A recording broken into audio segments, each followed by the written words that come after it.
ಲೋಕೋಪಯೋಗಿ ಇಲಾಖೆಯ ಇದು ಗುತ್ತಿದಾರರ ಸೂರ್ಯಕಾಂತ್ ಅಲ್ಮಾಜಿ ಅವ್ರಿಗೆ ಬಂಧಿಸಬೇಕು, ಅವ್ರ ಲೈಸೆನ್ಸ್ ರದ್ದು ಮಾಡಬೇಕು, ಆ ಟೆಂಡರ್ ಕೂಡ ಕ್ಯಾನ್ಸಲ್ ಆಗಬೇಕು. ನಿಮ್ ಮಗು ಹೆಂಗ ಹಂಗೆ ಈ ಮಕ್ಕಳಕ್ಕೆ ತಿಳ್ಕೊರಿ. ಇವತ್ತು ಬಡವ್ರ ಮಕ್ಕಳು ಅಂದ್ರೆ ಇವ್ರ ಜೀವದ ಬೆಲೆ ಇಲ್ಲ ಅಂತಲ್ಲ, ಇವ್ರಿಗೂ ಜೀವ. ಇವ್ರ ತಾಯಿ 9 ತಿಂಗಳು ಸಾಕಷ್ಟು ಮಾಡಿ ಆ ಮಗುವಿಗೆ ಜನ್ಮ ಕೊಟ್ಟಿರ್ತಾಳ. ಅವ್ರಿಗೆ ಎಂತ ಒಂದು ಕಷ್ಟ ಆಗತ್ತಿರ್ಬೇಕು. ಅದಕ್ಕಾಗಿ ನಮ್ಮ ಹೋರಾಟ ಇದೆ.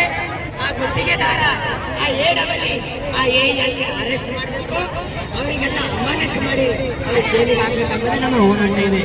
ಆದ್ದರಿಂದ ಇನ್ನೊಂದು ಮುಖ್ಯ ಬೇಡಿಕೆ ಅಲ್ಲಿ ಇವತ್ತಿನ ಪಟ್ಟಣ ಪಂಚಾಯತಿಯ ಮುಖ್ಯಾಧಿಕಾರಿಗಳೇ ತತ್ಕಾಲವಾಗಿ ಬಂದು ಅಲ್ಲಿ ಎಂಟೆಡ್ ಹಾಕ್ತಿರೋ ನೀವು ಟೆಂಡರ್ ಹಾಕ್ತಿರೋ ನಮಗೆ ಗೊತ್ತಿಲ್ಲ.